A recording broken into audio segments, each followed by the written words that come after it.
The New York Knicks are coming off the best season they've had in the last decade, putting on a 47-35 win-loss record and even competing in the Eastern Conference semifinals. Let's talk about how the New York Knicks have reloaded for this next season. Yeah, they really did a good job with the talent they had. In my opinion, they really maximized everything they had on their current roster. They added Jalen Brunson, as everyone knows by now, and at the time we kind of questioned it. They gave him a 4-year, $104 million contract, which again at the time seemed like a bit much with his production leading up to that point. But I think he really showed that he was not only worth it, but worth more than that even. He turned around and became one of the best point guards in the entire league, averaging 24-6 on 49.1% shooting from the field and nearly 42% shooting from three. And in my opinion, he really became the clear leader for their team, and a lot rides on him to not only maintain, but maybe even get slightly better for this Knicks team if they hope to go any further. They really didn't add anyone new to their team. Their quote-unquote big addition would be Dante DiVincenzo, unless you want to count Josh Hart from the trade deadline last season, because they didn't have a draft pick, they didn't make a big trade, they didn't add a big guy in free agency again other than DiVincenzo if you count him. So a lot's going to ride on Brunson and then their young talent to improve this Knicks team to go any further. Not saying that they didn't have a successful year last year, because they definitely did. They hadn't made it to the second round in quite a while now. But if they hope to go any further, it's going to take some internal improvement. Definitely. I mean, like you said, it starts with Jalen Brunson, kind of that solid leader for them, great floor general. But then again, obviously Julius Randle, who is coming off a 25-10 season while averaging a handful of assists, it provides a lot of opportunity for cutting players, kick out shooters. Something I think he really does need to work on, though, is not turning the ball over as much as maybe even a little better shot selection. If he would refine those two things, I think that would help the Knicks offense a lot, especially like you say in a situation where they didn't really add any major offensive threats.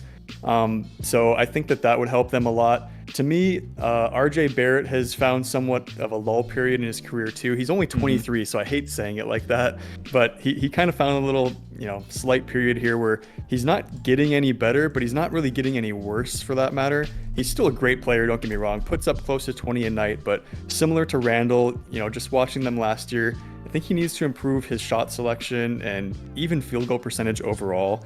As someone as athletic as RJ, he needs to be a little bit more patient on offense to get better looks without forcing the ball, as well as his defense kind of needs to be a bit more consistent. And I only bring this slander up kind of because I think it's a major thing that the Knicks will need to have happen to improve this season.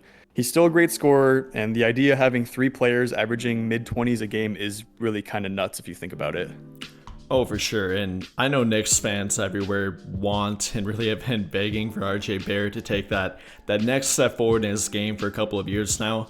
I mean, he's kind of, I don't know if you'd call it peaked at around 20 points per game here on not so great efficiency.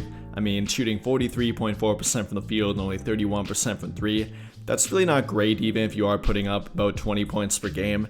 He does need to become more efficient for them because he doesn't do any one thing great on the court. Again, the 20 points per game can kind of be a little bit deceptive, but like you mentioned, not a great defender, not a great playmaker. He's pretty good at times. It can even fill kind of a combo guard, combo forward, kind of point forward role for them at times. Don't really need him to do that anymore with the addition of Brunson and even Randall kind of taking on that duty here and there as well. But I would like to see him either take another leap forward in regard to his efficiency or defense this year. He's kind of got to do one or the other. I mean, I don't really expect him to do both all in 1 year here. He does have plenty of time to get better yet, only turned 23 back in June, so by no means peaked, or he shouldn't have yet, hopefully.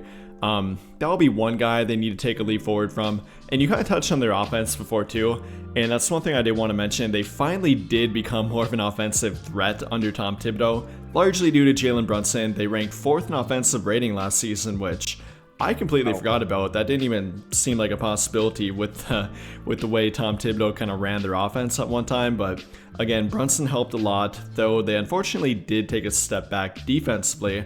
They only ranked 19th, and that seems pretty opposite for a Tom Thibodeau-led team. And that's kind of how, again, I'd go on to RJ Barrett. With Brunson not being a great defender, Randall not being a great defender, if RJ Barrett's going to be in there with them, he needs to be a better defender for them, especially at that point of attack or wing defense for them.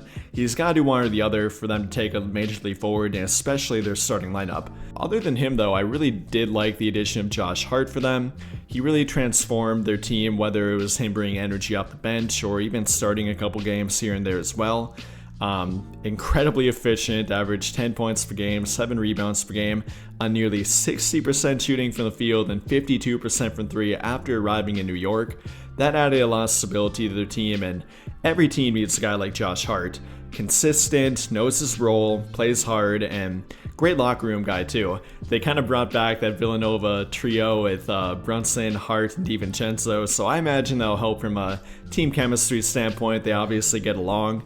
But again, in terms of that internal growth, because they didn't make any outside big addition, they're going to need more from not only Brunson, but also Quentin Grimes, Emmanuel Quickley, and obviously RJ Barrett. But I really do like Quentin Grimes and Emmanuel Quickley. In my opinion, Quickley has been severely underrated for well over a year now at this point. He averaged about 15, 4, and 4 last season, primarily coming off the bench on 37% shooting from 3. While ranking 26th overall in defensive Raptor rating as a point of attack defender, which is pretty tough. Plus 2.4 defensive Raptor rating, very underrated, hard committed defender, become a reliable 3-point shooter at this point, and between him and Quentin Grimes, I think that's where they'd be more likely to get more internal growth from anyone, because I don't know how much better Brunson can get at this point. He was incredible for them last season, and asking him to do a lot more is kind of a bit unrealistic in my opinion. And then unfortunately, I kind of think RJ Barrett is kind of what he is. I'm hoping again for him to take a leap forward, either efficiency or defensive wise, but I'm really looking for Quickley and Grimes to help them with that internal growth.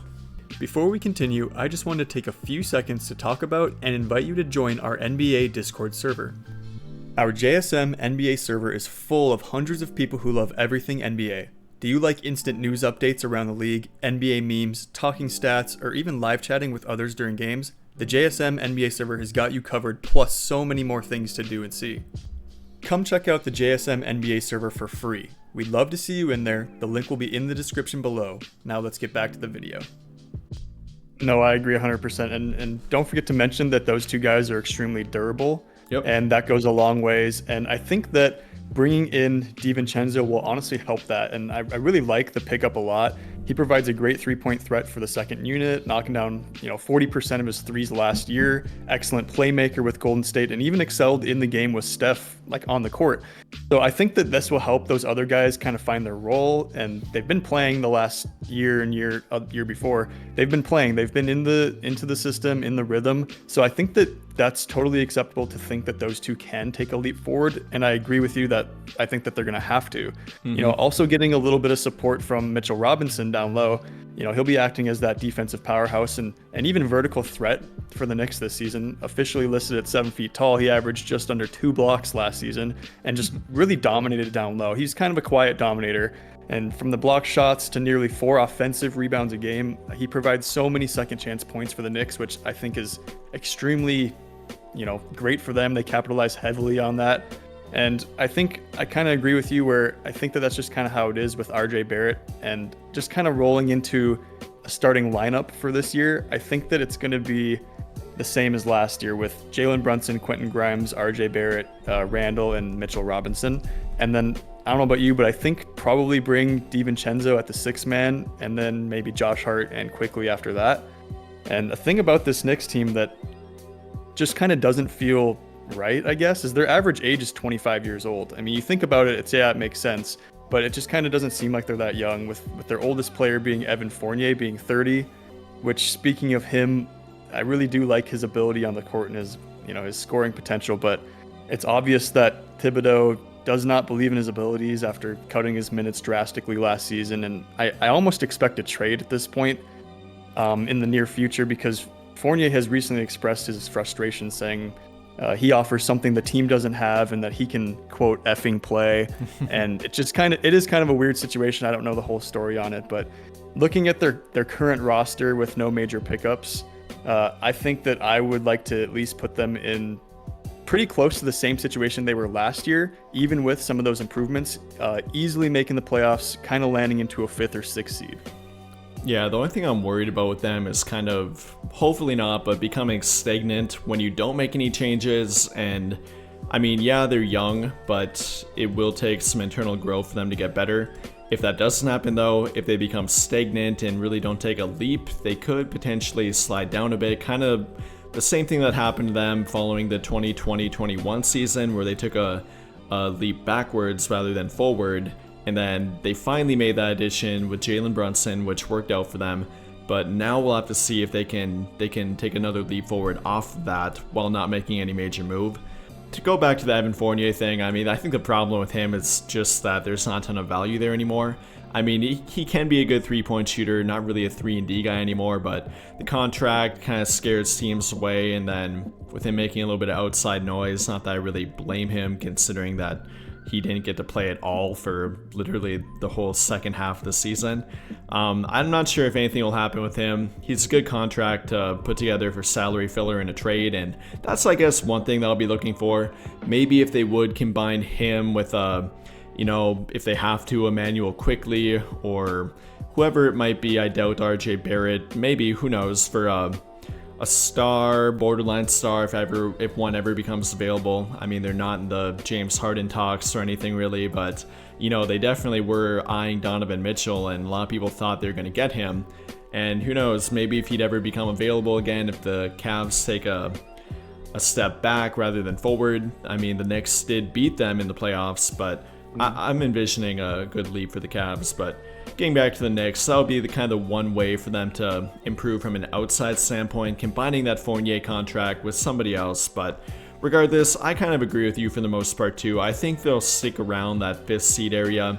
It's going to be hard for them to, overtake Milwaukee, Boston, even Philadelphia if they get their chemistry right. Cleveland should be good.